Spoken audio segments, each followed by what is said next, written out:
Good morning.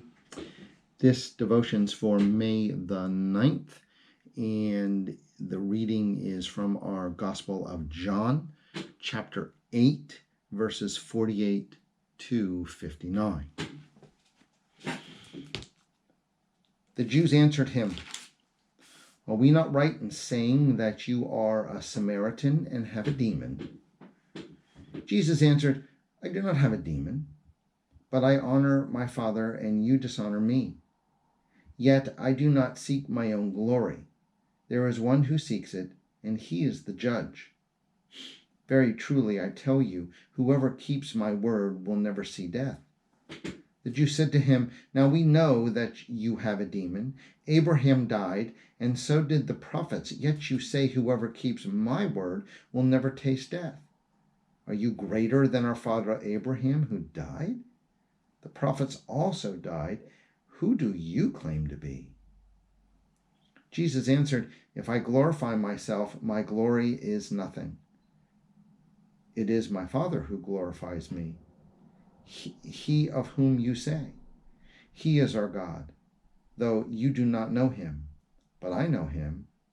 If I would say that I do not know him, I would be like a liar to you. But I do know him, and I keep his word.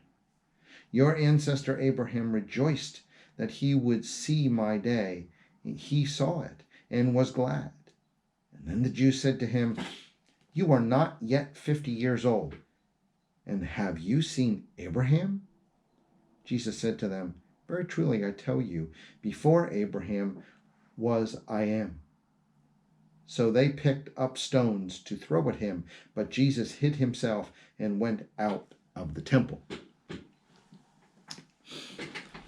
So this is a piece that in John, where we hear most of the Gospels, we hear these in the course of the year in worship. This is a piece that doesn't typically get read in worship, and this is a back and forth piece, almost argumentative, between Jesus and the Jewish leaders. And of course, they're trying to trap him. They're trying to embarrass him.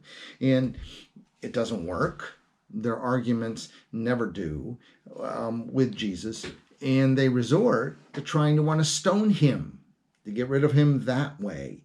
But Jesus slips away. So here we have this sense here. We see that following Jesus isn't always a popular thing to do. And this is kind of a theme in these couple of devotions, right? That in fact, as a society, as I mentioned a couple of days ago, we're not a Christian nation. We like to think that we are. But if we really pay attention to those who claim any allegiance to a Christian church, that is far below 50% these days. So to call ourselves that isn't taking into reality. Less and less people identify as Christian. So there is a sense here, again, that we can relate to what's going on in the biblical text, as certainly Christianity, followers of Jesus, were in the minority by far. But it also then says, just like Jesus does, that it is important to stand up for your faith. Just like Jesus' faith, Jesus' connection to God, his connection to God, best way to put it, I guess, it is what gave him strength, and it's what gave his life and his ministry purpose and meaning. It's our faith that does the same for us. It really is. It gives us ability to work through the difficulties of this pandemic. And it is that same faith that gives our life meaning. Hang on to that faith. Share with me now Psalm 23. The Lord is my shepherd, I shall not want. He makes me to lie down in green pastures. He leads me beside still waters. He restores my soul. He leads me in right paths for his name's sake. Even though I walk through the darkest valley, I fear no evil, for you are with me. Your rod and your staff, they comfort me. You prepare a table before me in the presence of my enemies.